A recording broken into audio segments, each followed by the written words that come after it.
First question कह रहा है कि हड़प्पा संस्कृति का निम्नलिखित में से कौन सा स्थल खंबात की खाड़ी के शीर्ष पर स्थित है। खंबात की खाड़ी, जिसको कैम्बे के रूप में भी जानते हैं, खंबात की खाड़ी के शीर्ष पर स्थित है। तो सही आंसर बन जाएगा ऑप्शन सी, लोथल। आप खंबात की खाड़ी पता है ना, गुजरात के पास में पड़ता है।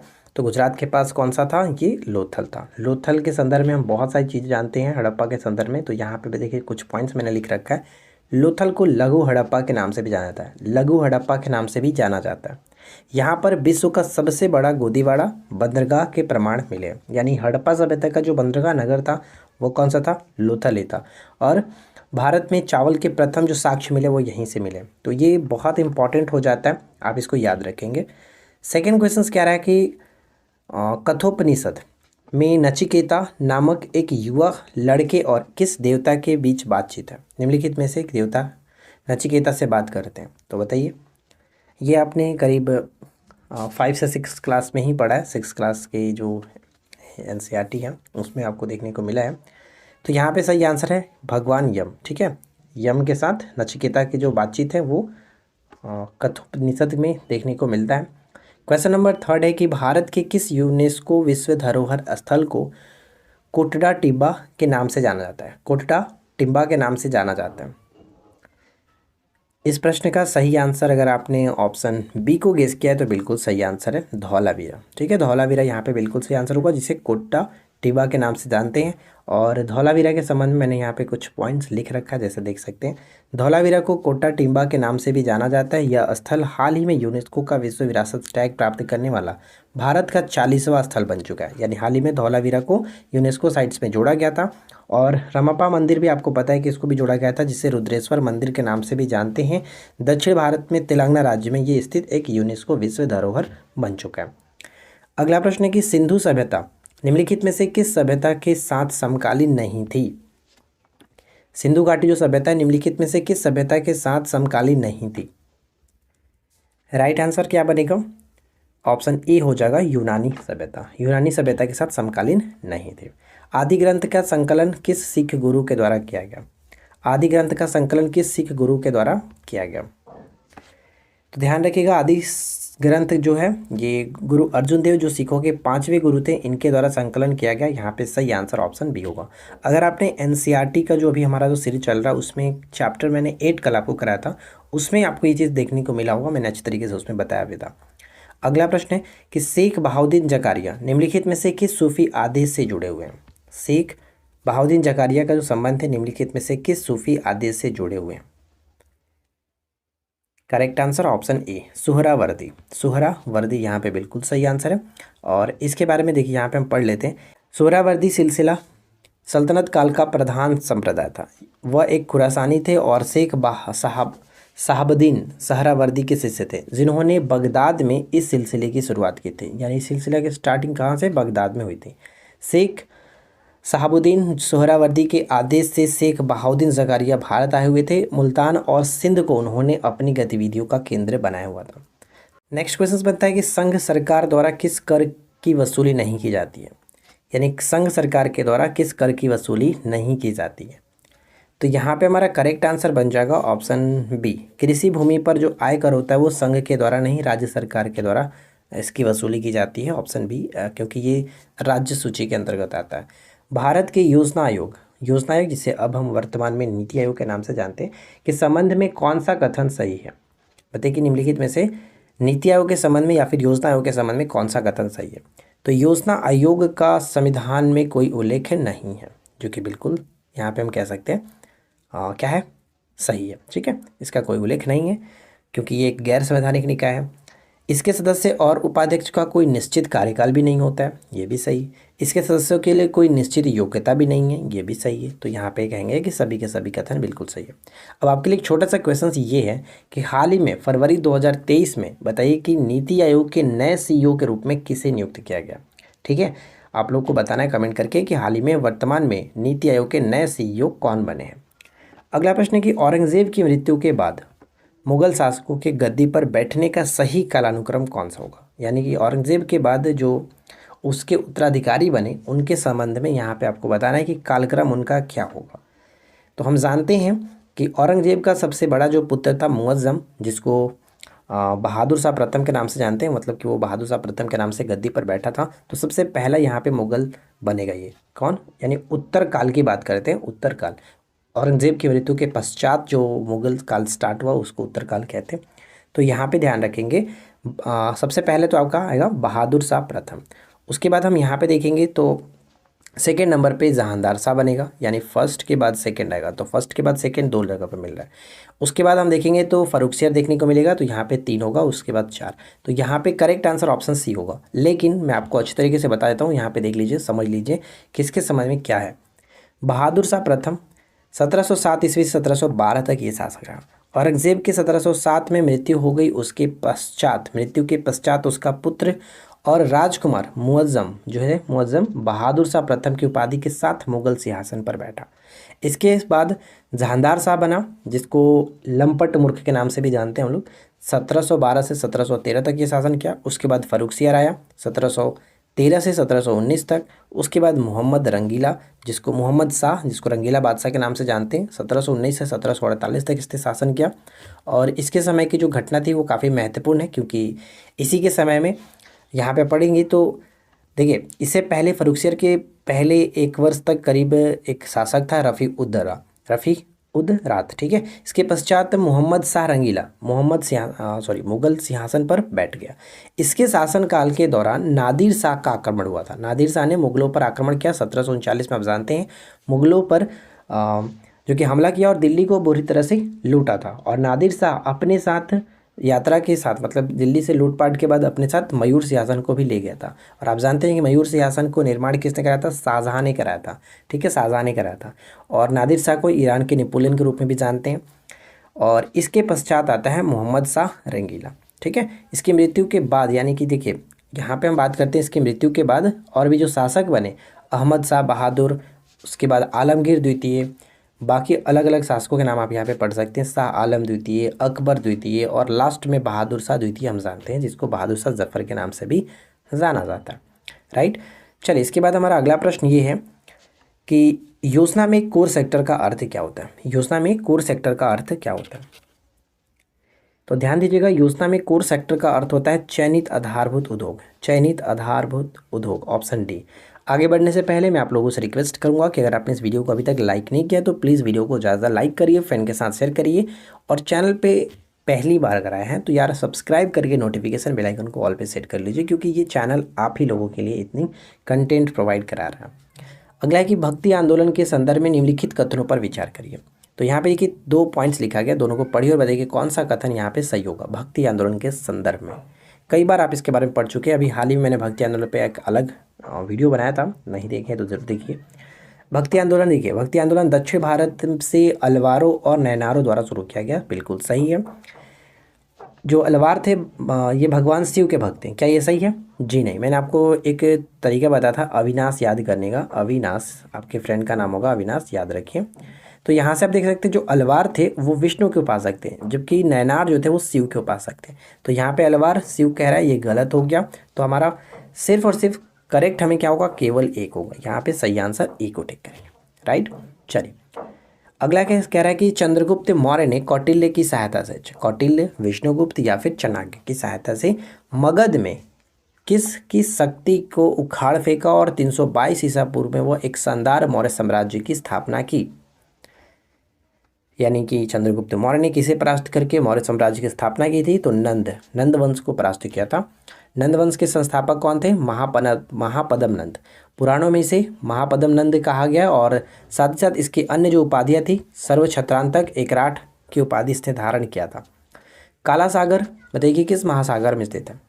काला सागर किस महासागर में स्थित है?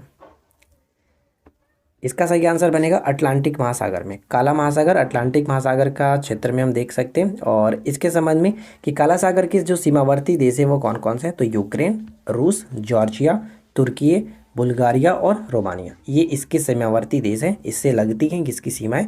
काला सागर की। इसे देखिए, यानी जो काला सागर है इसे हम लोग यूकिन्स सागर के नाम से भी जानते हैं, यूकिन्स सागर के नाम से भी जाना जाता है।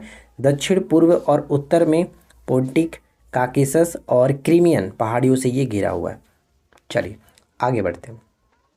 नेक्स्ट क्वेश्चन की लीवर और मांसपेशियों में ऊर्जा किस रूप में संग्रहित होता है? लीवर और मांसपेशियों में ऊर्जा किस रूप में संग्रहित होता है? देखिए फ्रेंड्स, मैं आप लोगों को रिकमेंड करूंगा कि जो लोग पेड कोर्स में इसके जुड़े हुए हैं, आप लोग को जो पीडीएफ दिया जाता है, ये पीडीएफ आप इसको प्रिंट आउट करा करके अच्छे तरीके से नोट्स बना लीजिएगा, मतलब कि रिविजन्स के लिए आपका सही होगा। लास्ट टाइम जब आपके पास होगा तो वहाँ पे आपको अलग अलग क्वेश्चंस पढ़ने की ज़रूरत नहीं पड़ेगी, आप इन सभी को एक बार रिवीजन ज़रूर कर लीजिएगा, ठीक है। वैसे मैं आपको वीडियो जो होगा वो वहाँ पे प्रोवाइड करा ही दूंगा पेड कोर्स में, तो आप वहाँ से वीडियो से भी रिवीजन्स कर पाएंगे। आपके पास जो ये पीडीएफ होगा, पीडीएफ से भी कर पाएंगे, तो अच्छे तरीके से क्वेश्चन आप हैंडल करेंगे। तो देखिए, लीवर और मांसपेशियों में ऊर्जा किस रूप में संग्रहित होता है? तो ग्लाइकोजेन के रूप में। ऑप्शन बी यहाँ पे सही होगा, ग्लाइकोजेन के रूप में। अगला प्रश्न है कि मुगल शासक जहांदार शाह के संदर्भ में निम्नलिखित कथनों पर विचार करिए। तो देखिए, इनके संबंध में क्या पॉइंट सही है, बताना है कि कौन सा कथन सही होगा। एक एक करके देख लेते हैं। पहला पॉइंट है कि जहांदार शाह ने जुल्फिकार खां की सहायता से गद्दी प्राप्ति की थी, बिल्कुल सही है। उसके समय में जजिया समाप्त किया गया था, जजिया समाप्त किया गया था। इसी के शासनकाल में आमेर के शासक जय सिंह को मिर्ज़ा राजा सवाई की पदवी मिली थी। तो यहाँ पे तीनों के तीनों कथन बिल्कुल सही है, इस वजह से हम डी पे जा सकते हैं, डी बिल्कुल सही होगा।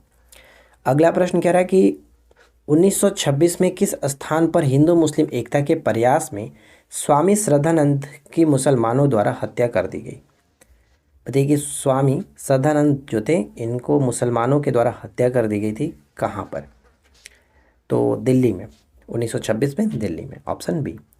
नचारी राग और लगनी राग का सृजन किसने किया? नचारी राग और लगनी राग का सृजन किसने किया है? कवि विद्यापति, कवि विद्यापति, ऑप्शन बी। अगला है कि पादपों की कोशिका भित्ति किसकी बनी होती है? पादपों की कोशिका भित्ति किसकी बनी होती है? देखिए, पादप में अगर क्वेश्चंस ऐसे पूछे कि शैवालों की कोशिका भित्ति किसकी बनी होती है, तो भी उसका मतलब यही हुआ, क्योंकि शैवाल भी पादप के अंतर्गत ही आते हैं। तो यहाँ पे सही आंसर हमारा हो जाएगा सेलुलोज की। जबकि कवकों की कोशिका भित्ति काइटिन की बनी होती है। ये क्वेश्चंस दोनों हमेशा रिपीट होते रहता है, तो दोनों को याद रखेंगे। राष्ट्रीय कृषि विपणन संस्थान कहाँ स्थित है? राष्ट्रीय कृषि विपणन संस्थान कहाँ स्थित है? तो इस प्रश्न का सही आंसर हमारा बनेगा ऑप्शन ए, जयपुर के अंतर्गत ये पड़ता है, तो ए को टिक करिए। अगला प्रश्न, निम्नलिखित में से किस पुस्तक के लेखक जवाहरलाल नेहरू थे? किस पुस्तक के लेखक जवाहरलाल नेहरू थे? देखिए, बंच ऑफ ओल्ड लेटर्स, यहाँ पे जो आप देख रहे हैं बंच ऑफ ओल्ड लेटर्स, यहाँ पे बी बिल्कुल सही आंसर होगा। साथ ही साथ जवाहरलाल नेहरू की अन्य जो कुछ इंपॉर्टेंट बुक्स हैं वो मैंने यहाँ पे नोट डाउन किया, जैसे कि an autobiography, the discovery of India, ये हमेशा रिपीट होता रहता है, ग्लिम्पसेस ऑफ वर्ल्ड हिस्ट्री, इसके साथ letters from a father to his daughter, ये आप सभी याद रखें। अगला देखिए, क्या कह रहा है कि निम्नलिखित में से कौन सी ऑफ पॉपीज पुस्तक के लेखक है? सी ऑफ पॉपीज जो है वो इस पुस्तक के लेखक कौन है? तो अंग्रेजी राइटर है अमिताव घोष, ऑप्शन बी। एक भारतीय जो कि इंग्लिश राइटर है, इनके बारे में यहाँ पे पढ़िए कि भारत के अंग्रेजी भाषा के साहित्यकार हैं, और इनके द्वारा रचित एक उपन्यास जो था द शैडो लाइन्स के लिए इन्हें 1989, कहीं कि 1990 देता है, लेकिन ध्यान रखिएगा 1989-90 जो भी ऑप्शंस में दिखे आप उसको टिक करेंगे, साहित्य अकादमी पुरस्कार से सम्मानित किया गया था। वह भारत के पहले अंग्रेजी लेखक हैं जिन्होंने 2018 में ज्ञानपीठ पुरस्कार जीता, और पहले ये बने राइटर भी कि जिनको अंग्रेजी भाषा के लिए ज्ञानपीठ पुरस्कार मिला हुआ था। इनको 54वां ज्ञानपीठ पुरस्कार दिया गया। 2007 में इनको पद्मश्री से भी नवाजा गया। 2012 में मैन बुकर एशियन पुरस्कार जो कि रिवर ऑफ स्मोक के लिए इनको चयन किया गया था। तो ये सभी इनके संदर्भ में इंपॉर्टेंट पॉइंट्स थे, आप इनको याद रखिए। चलिए, अगला है कि जल निकायों की स्वच्छता बनाए रखने के महत्व को समझाते हुए भारत सरकार ने हमारे जल संसाधनों की सुरक्षा के लिए प्रदूषण की रोकथाम और नियंत्रण अधिनियम कब पारित किया था? प्रदूषण की रोकथाम और नियंत्रण जो है ये अधिनियम कब पारित किया गया था? अगर आपने ऑप्शन डी को टिक किया तो बिल्कुल सही जवाब है 1974, 1974 में। अगला प्रश्न क्या है? पोवाड़ा जो है वो किस राज्य का एक लोकप्रिय जो कि नृत्य है, लोकप्रिय लोक नृत्य है? इसके पहले भी मैं आपको बता चुका हूँ इसके बारे में, जो कि पोवाड़ा जो है ये आपका महाराष्ट्र के संदर्भ में होगा, ऑप्शन बी।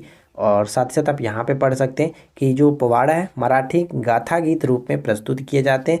यह नृत्य रूप महान मराठा शासक श्री छत्रपति शिवाजी महाराज के जीवन घटनाओं पर वर्णन करता है। महाराष्ट्र के अन्य जो लोकप्रिय नृत्य है वो आप देख सकते हैं, जो ढगरी गाजा लोक नृत्य एक होता है, कोली नृत्य होता है, लावणी आपको पता है, तमाशा आपको पता ही है। तो ये दो तो ऐसे भी आप जानते ही हैं। संविधान की 112वां जो संशोधन है विधेयक 2009 शहरी स्थानीय निकायों में महिलाओं के लिए आरक्षण का प्रावधान करता है, जिसे 24 नवंबर 2009 को लोकसभा में पेश किया गया था। ये बताइए कि कितने प्रतिशत आरक्षण की बात करता है? 50% आरक्षण की बात करता है। Option C. इंडियन अनरेस्ट के लेखक कौन है? इंडियन अनरेस्ट पुस्तक के लेखक कौन है? इसके लेखक है Valentine सिरोल। Option D, Valentine सिरोल, option D को टिक करेंगे। चलिए इसके यहाँ पे बारे में हम देख लेते हैं इनके संदर्भ में। इंडियन अनरेस्ट के लेखक वैलेंटाइन सिरोल थे। इन्होंने ही बाल गंगाधर तिलक को भारत में अशांति के जन्मदाता, भारतीय अशांति के जन्मदाता के रूप में इनको कहा था, जिसके लिए तिलक जी ने इनके ऊपर मानहानि का भी दावा किया था। एनी बेसेंट की बात करते हैं, जैसे कि ऑप्शन सेकंड में आप देख रहे थे, 1917 का संदर्भ में इनका ये फेमस है क्योंकि कोलकाता अधिवेशन की अध्यक्षता इन्होंने किया था और पहली ऐसी भारतीय थी जो कि भारतीय राष्ट्रीय कांग्रेस की अध्यक्षता करने वाली ये बनी थी। भारतीय राष्ट्रीय कांग्रेस के अध्यक्ष बनने वाली पहली भारतीय महिला अध्यक्ष थी सरोजनी नायडू। ध्यान रखिएगा यहाँ पे भारतीय अगर कहा जाए तो सरोजनी नायडू थी, जो कि कानपुर अधिवेशन 1925 में इन्होंने अध्यक्षता की थी। निम्नलिखित में से कौन सा मॉन्ट्रियल प्रोटोकॉल के बारे में सही नहीं है? मॉन्ट्रियल प्रोटोकॉल के बारे में संबंधित सही नहीं है। तो देखिए यहाँ पे अगर हम देखेंगे तो ऑप्शन बी जो कि गलत है, क्योंकि ये 1992 में नहीं, ये आपका 1989 से ही अस्तित्व में आ चुका था। चलिए इसके बारे में हम अच्छी तरीके से देख लेते हैं। ओजोन परत को नुकसान पहुंचाने वाले विभिन्न पदार्थों के उत्पादन तथा उपभोग पर नियंत्रण के उद्देश्य से विश्व के कई देशों ने 16 सितंबर 1987 को मॉन्ट्रियल प्रोटोकॉल पर हस्ताक्षर किया। 16 सितंबर का डे आपको इसलिए याद भी रखना है क्योंकि ये प्रत्येक वर्ष 16 सितंबर को हम लोग विश्व ओजोन परत संरक्षण दिवस के रूप में भी मनाते हैं और यह 1 जनवरी 1989 से प्रभावी हो गया। तो आपने ऊपर में देखा था 1992 था, वो गलत था, जिसकी पहली बैठक मई 1989 में हेलेंस्की में किए गए थे, हेलेंस्की में। ठीक है, ओजोन परत की मोटाई हम लोग जो डबसन इकाई में मापते हैं, ये भी इम्पॉर्टेंट है। अगला है कि 11वीं सदी के भारत का दर्पण किसे कहते हैं? भारत का दर्पण किसे कहते हैं? 11वीं सदी के भारत के दर्पण के रूप में किसे जानते हैं? किताबुल हिंद, जो कि अल बरूनी इसका लेखक था। रेहला किसका रचना है? तो याद रखिएगा रेहला जो है वो इब्न बतूता की रचना है। मोहम्मद बिन तुगलक के समय में मोरक्को यात्री था, आया हुआ था। निम्नलिखित में से कौन अनुचुंबकीय पदार्थ है? देखिए फ्रेंड्स, ये क्वेश्चन हमेशा पूछा जाता है और यहाँ पे जो आप ऑक्सीजन देख रहे हैं, ऑक्सीजन की जगह पे कभी सोडियम रहता है, कभी एल्युमिनियम रहता है, तो ये चीज़ याद रखिएगा। ऑक्सीजन यहाँ पे सही आंसर ऑप्शन सी। और ये अनुचुंबकीय पदार्थ होता क्या है, तो यहाँ पे पढ़ सकते हैं कि वे पदार्थ जो कम से ज़्यादा चुंबकीय क्षेत्र की ओर गति करते तथा जिनकी उपस्थिति से चुंबकीय क्षेत्र का मान कम हो जाता है, उन पदार्थों को अनुचुंबकीय पदार्थ कहते हैं। उदाहरण के लिए एल्यूमिनियम, सोडियम, ऑक्सीजन, ये सभी अनुचुंबकीय पदार्थ हैं। निम्नलिखित कथनों पर विचार करिए। यहाँ पे देखिए पहला पॉइंट है कि लोहे का क्यूरी ताप कितना होता है? तो लोहे का क्यूरी ताप 358, ये गलत है क्योंकि लोहे का क्यूरी ताप 770 डिग्री सेल्सियस होता है, जबकि 358 डिग्री सेल्सियस निकल का क्यूरी ताप है। तो ये पहला गलत है। अस्थायी चुंबक बनाने के लिए नरम लोहे का प्रयोग करते हैं, ये बिल्कुल सही है।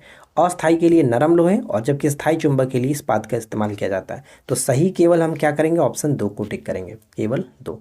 यहाँ पे देखिए वही चीज़ लिखा गया, आप इसको पढ़ना चाहें तो पढ़ सकते हैं। आगे बढ़ते हैं। अमरबेल, जिसको कासकूटा के नाम से भी जानते हैं, ये क्या होता है? अमरबेल क्या होता है? अमरबेल एक प्रकार का परजीवी है, लेकिन पूर्ण तना परजीवी होता है। ऑप्शन बी बिल्कुल सही आंसर है, पूर्ण तना परजीवी। चलिए इसके बाद है कि डंकन मसौदा किससे संबंधित है?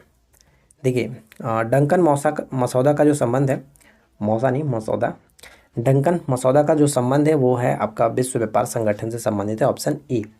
चलिए इसके बारे में देख लेते हैं। जैसे कि आपको पता है कि जैसे अभी हम WTO जानते हैं, वर्ल्ड ट्रेड ऑर्गेनाइजेशन, इससे पहले गैट के रूप में जानता है। तो गैट का फुल फॉर्म क्या होता था? General agreement on traffics and trade, जिसको गैट कहते थे। अर्थात गैट वार्ताओं के 8वें दौर, उरुग्वे दौर की वार्ता में गतिरोध हो जाने पर दिसंबर 1990 में ब्रुसेल्स में वार्ता भंग हो गई थी। दिसंबर 1991 में गैट के तत्कालिक जो महानिदेशक थे आर्थर डंकल ने उरुग्वे दौर का एक अंतिम प्रारूप, जो कि डंकल प्रारूप कहलाया, प्रस्तुत किया। डंकल प्रारूप में अन्य बातों जिसमें सेवाएं और निवेश के साथ साथ व्यापार संबंधी बौद्धिक संपत्ति अधिकार को भी शामिल किया गया था। तो आप कुल मिलाकर के तात्पर्य यही समझेंगे कि जो डंकल मसौदा था, या फिर जो प्रारूप था ये विश्व व्यापार संगठन से संबंधित है। ठीक है, चलिए इसके बाद आप ये बताइए कि WTO का गठन कब किया गया था, यानी जो गैट है ये भी, इसकी स्थापना भी बताइए और साथ ही साथ WTO की स्थापना भी बताइए कहाँ पर है, और WTO का मुख्यालय कहाँ पर पड़ता है ये भी आप कमेंट करिए। किस पंचवर्षीय योजना के दौरान भारत ने मिश्रित अर्थव्यवस्था को अपनाया था? अगर आपने स्टार्टिंग के 1 से 2 पार्ट देखा था तो उसमें मैंने आपको बताया था कि मिश्रित अर्थव्यवस्था को भारत सरकार ने कब अपनाया था, किस पंचवर्षीय योजना में अपनाया था। अगर आपको याद है तो बहुत अच्छी बात है, नहीं याद है तो याद रखिए दूसरी पंचवर्षीय योजना में अपनाया गया था और PC महालनोबिस मॉडल पर ये आधारित था। ठीक है, भारत में मिश्रित अर्थव्यवस्था का अर्थ है कि सार्वजनिक क्षेत्र तथा निजी क्षेत्र का सह अस्तित्व होना। भारतीय अर्थव्यवस्था को सामान्यतः एक विकासशील अर्थव्यवस्था के रूप में स्वीकार किया गया, ये चीज़ याद रखना। नेक्स्ट क्वेश्चन है कि भारतीय योजना निर्माण के उद्देश्य क्या है? भारतीय योजना निर्माण के उद्देश्य क्या है? तो ध्यान रखिएगा, राष्ट्रीय आय में वृद्धि करना, आय और संपत्ति में असमानताओं को घटाना और निर्धनता निर्मूलन करना, ये सभी के सभी इंपॉर्टेंट है भारतीय योजना निर्माण के। Option D. अगला देखिए, केंद्रीय जल विद्युत शोध केंद्र कहाँ स्थित है? केंद्रीय जल विद्युत शोध केंद्र कहाँ स्थित है, कहाँ पर पड़ता है? तो इसका सही संबंध हो जाएगा पुणे में। केंद्रीय जल विद्युत शोध केंद्र पुणे के अंतर्गत। प्रख्यात कवि विद्यापति कहाँ के निवासी थे? देखिए वहाँ पे हमने इसके बारे में डिस्कस नहीं किया था, तो ये चीज़ याद रखिएगा कि विद्यापति जो है इनको हम लोग मैथिल कवि कोकिल के नाम से भी जानते हैं, मैथिल कोकिल के नाम से भी जाना जाता है, और इनका संबंध मिथिला से होगा। ठीक है, मैथिल यानी मिथिला से संबंध रखते हैं। ऑप्शन हम सी को टिक करेंगे। अगला है कि अफीम युद्ध 2 देशों के बीच लड़ा गया था। उन देशों में से एक तो चीन था, दूसरा देश कौन सा है? देखिए अफीम 2 बार लड़ा गया था, अफीम युद्ध 2 बार लड़ा गया, पहला और दूसरा। तो यहाँ पे अगर हम पहले की बात करें तो ब्रिटेन और चीन के साथ ये हुआ था। कब हुआ था और दूसरा कब हुआ था, सब कुछ यहाँ पे मैंने मेंशन कर दिया कि प्रथम अफीम युद्ध 1839 से 1842 तक ब्रिटेन और चीन के बीच, जबकि दूसरा अफीम युद्ध 1856 से 1860 तक ब्रिटिश और फ्रांसीसी एक तरफ थे और इसके विपरीत में चीन था। तो ये दोनों याद रखिएगा। नेक्स्ट है कि निम्नलिखित में से कौन सा एक संघाई सहयोग संगठन, जिसको हम लोग SCO के नाम से जानते हैं, इसका सदस्य नहीं है? इसका सदस्य नहीं है। SCO के बारे में आप कितनी जानकारी रखते हैं आप लोग नीचे बताइएगा अच्छे तरीके से एक्सप्लेन करके। फिलहाल मैं आपको बता दूं कि इसके अंतर्गत यूक्रेन नहीं आता है। ठीक है, यूक्रेन इसके अंतर्गत नहीं आता है। ऑप्शन सी बिल्कुल सही होगा। आगे देखते हैं, काली मिट्टी के बारे में कौन सा कथन गलत है? काली मिट्टी के बारे में कौन सा कथन यहाँ पे गलत है, आप अच्छे से पढ़िए और बताइए क्या सही होना चाहिए। ढक्कन जो है, ढक्कन के पठार के किनारे ये पाया जाता है, बिल्कुल सही है। इसमें फास्फोरस सामग्री गलत होगा, क्योंकि काली मिट्टी जो है इसमें नाइट्रोजन के साथ साथ फास्फोरस की कमी होती है, भरपूर नहीं होता। ये पॉइंट गलत, इसलिए हम बी को टिक करेंगे। नमी धारण करने की अच्छी क्षमता होती है, मौसम यानी गर्म मौसम में इसमें दरारें पड़ जाती है, ये भी सब सही है। और देखिए काली मिट्टी के बारे में मैंने जो भी जानना चाहिए मैंने इस पर मेंशन कर दिया। काली मिट्टी को लावा मिट्टी के नाम से भी जानते हैं, और आपको पता है कि इसको रेगुर मिट्टी के नाम से भी जाना जाता है, जो कि आगे देख लेते हैं। क्योंकि यह डक्कन ट्रैप के लावा चट्टानों के अपक्षय अर्थात टूटने फूटने से निर्मित हुई है। ठीक है, इसलिए इसको लावा मिट्टी के नाम से जाना जाता है। डक्कन पठार के अलावा इसको काली मिट्टी जो डक्कन पठार के अलावा जो काली मिट्टी होता है वो मालवा पठार के अंतर्गत भी पाया जाता है। तो अगर कभी ऑप्शंस में देखने को मिल जाए इस तरह से तो गलत मत करना कि सिर्फ और सिर्फ डक्कन पठार में देखने को मिलता है, ये मालवा पठार में भी पाया जाता है, अर्थात मालवा पठार भी काली मिट्टी पाई जाती है। काली मिट्टी का सर्वाधिक जो विस्तार है वो महाराष्ट्र में, लेकिन अन्य राज्यों में भी इसके आसपास के जो गुजरात हो गया वहाँ पर भी देखने को मिलता है, और नीचे का जो जैसे कि कर्नाटक हो गया, ये दक्कन के जितने भी क्षेत्र आते हैं वहाँ पे आपको देखने को मिलेगा। काली मिट्टी को कपास मिट्टी, रेगुर मिट्टी या फिर लावा मिट्टी, और उत्तर प्रदेश में इसे करेल मिट्टी के नाम से भी जानते हैं। ये बहुत इंपॉर्टेंट है। ठीक है, और इसको अंतर्राष्ट्रीय स्तर पर चारनोजम के नाम से भी जाना जाता है, ये भी याद रखना है। और आगे की तरफ अगर आप देखेंगे तो इसमें सब कुछ वही चीज़ लिखा गया जो कि क्वेश्चंस में आपका मेंशन था। इसमें नमी धारण करने की अच्छी क्षमता होती है, गर्म मौसम में ये दरारें पड़ जाती है। इसमें कैल्शियम कार्बोनेट, मैग्नीशियम, पोटास और चूना पत्थर जो कि अधिक मात्रा में होता है, प्रचुर मात्रा में, लेकिन नाइट्रोजन और फास्फोरस इसमें बहुत ही कम होता है। तो ये चीज़ ध्यान रखेंगे, इसमें अभाव होता है। इसकी बनावट मिट्टी जैसी होती है और यह अत्यधिक उपजाऊ होती है। इन मिट्टी की रचना ढीली तथा कभी कभी भुरभुरी होती है। ये उतना इंपॉर्टेंट नहीं है, बस जो हमने ऊपर में देखा वही आपको याद रखना है। अगला देखिए कि अप्रैल 2021 तक भारत के संविधान में कितनी अनुसूचियाँ, ये क्वेश्चन ऑलरेडी एग्जाम्स में पूछा गया, तो मैं आपके सामने रख रहा हूँ क्योंकि अगर मुझे चेंज करना होता तो मैं अभी तक ही करता, कोई फ़र्क पड़ने वाला नहीं है, अभी भी वर्तमान में उतना ही है, 12 अनुसूचियाँ ही हैं। ठीक है, तो करेक्ट आंसर ऑप्शन बी। गर्म पानी प्रदूषक हो सकता है यदि यह निम्न से आता है, यानी गर्म पानी जो है वो प्रदूषक हो सकता है यदि वह पानी कहाँ कहाँ से आता है। तो ध्यान रखिएगा, अगर वो एक गर्म पानी के झरने से आता है तो ये वैसे प्रदूषक नहीं होता है। अगर ये बिजली संयंत्र से आता है तो प्रदूषक होगा, एक उद्योग से निकलता है तो भी प्रदूषक होगा। तो बी और सी यहाँ पे करेक्ट आंसर है, ऑप्शन डी, बी और सी। अगला है कि राष्ट्रीय मानवाधिकार आयोग के अध्यक्ष किसे बनाया जाता है। राष्ट्रीय मानवाधिकार आयोग के अध्यक्ष किसे बनाया जाता है? तो ध्यान रखिएगा, राष्ट्रीय मानवाधिकार आयोग के अध्यक्ष सुप्रीम कोर्ट के कोई जो रिटायर्ड मुख्य न्यायाधीश होते हैं उन्हीं को बनाया जाता है। यहाँ पे बी बिल्कुल सही आंसर है। और इनके संबंध में देखिए कुछ पॉइंट्स हैं, जैसे हम देख लेते हैं।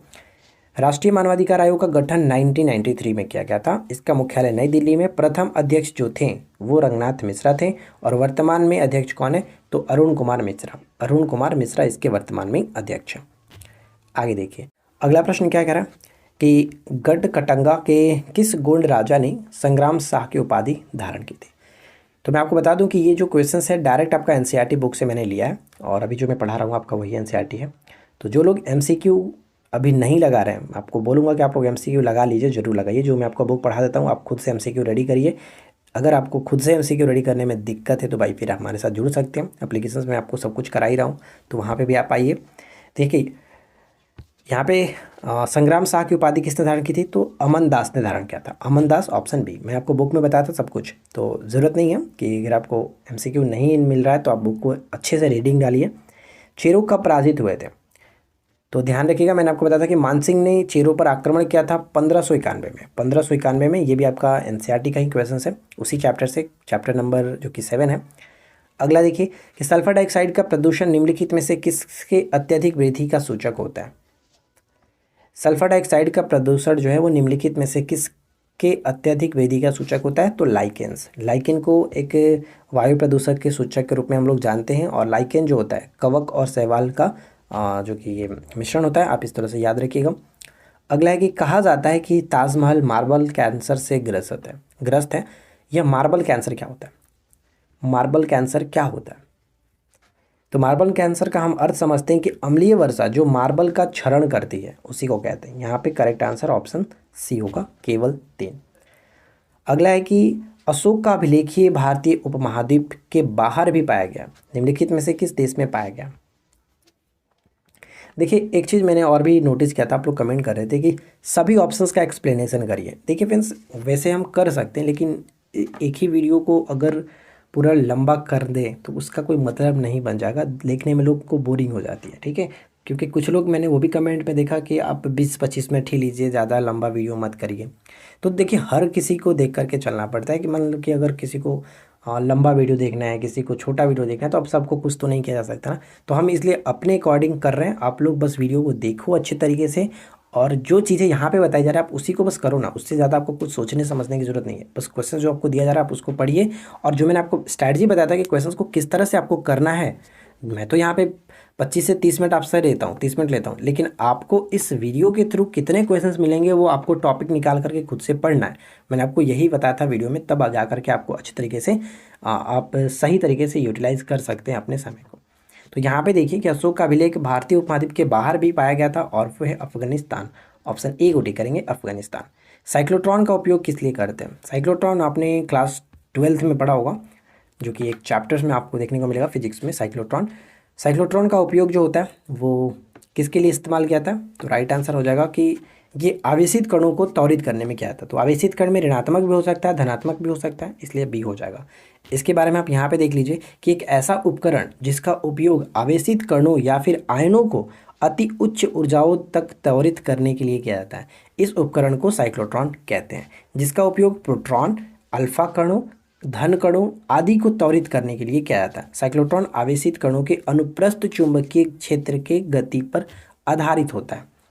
अगला प्रश्न, यूनिफॉर्म सिविल कोड की बात करें, यानी समान सिविल संहिता की बात की जा रही है। तो आपको बताया कि समान सिविल संहिता, तो ये आपका 44 के अंतर्गत आता है। 44 के अंतर्गत ऑप्शन बी बिल्कुल सही आंसर है।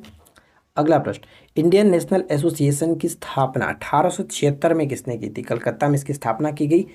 इंडियन नेशनल एसोसिएशन की स्थापना 1876 में सुरेंद्र नाथ बनर्जी के साथ साथ आनंद मोहन बोस ने किया था। तो 2 और 3 बिल्कुल सही आंसर है, ऑप्शन सी पे टिक करेंगे 2 और 3। अगला प्रश्न जो कि आज की इस वीडियो का आखिरी क्वेश्चन है, उम्मीद करता हूँ कि वीडियो को आपने लाइक और अपने फ्रेंड के साथ शेयर ज़रूर किया होगा, कम से कम यार एक ग्रुप में और अपने 3 फ्रेंड के साथ शेयर किया करिए। मलीमत कमेटी की रिपोर्ट किससे संबंधित है? मलीमत कमेटी की रिपोर्ट किससे संबंधित है? तो यहाँ पे हमारा सही आंसर बन जाएगा ऑप्शन सी, आपराधिक न्याय प्रणाली में सुधार से संबंधित है Malimath committee. Right answer option सी।